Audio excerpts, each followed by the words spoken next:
même dans toutes les démocraties européennes, on n'a pas un exercice de transparence aussi détaillé que le ministre Quintin a pu le produire. Vous avez été très précis sur le nombre d'observations, plus de 500, sur les observations au niveau des sites nucléaires, 66, 130 au niveau des sites Céveso.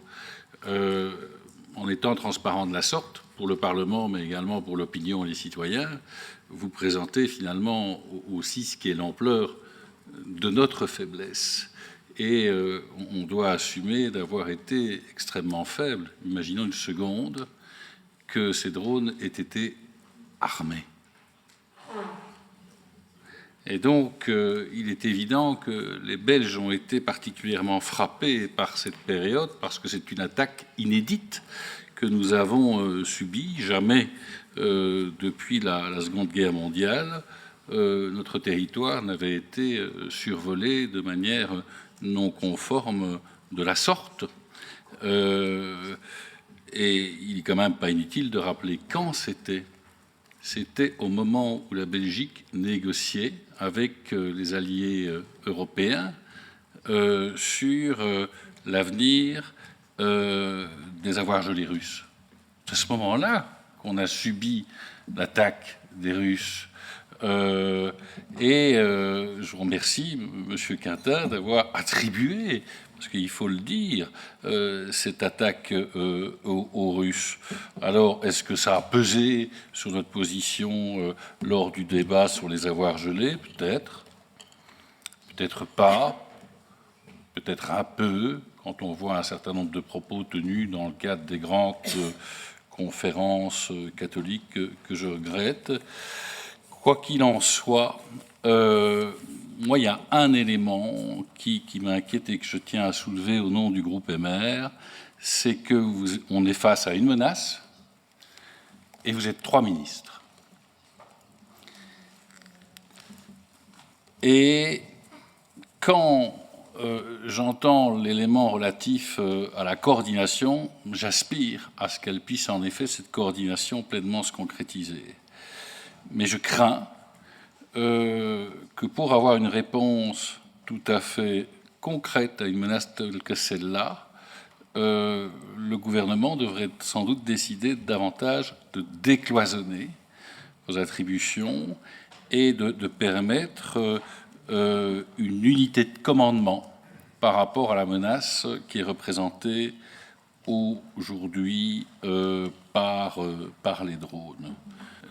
Où elle est finalement la cohérence et la coordination au niveau de la politique que nous devons mettre en œuvre par rapport à la menace représentée aujourd'hui par les drones?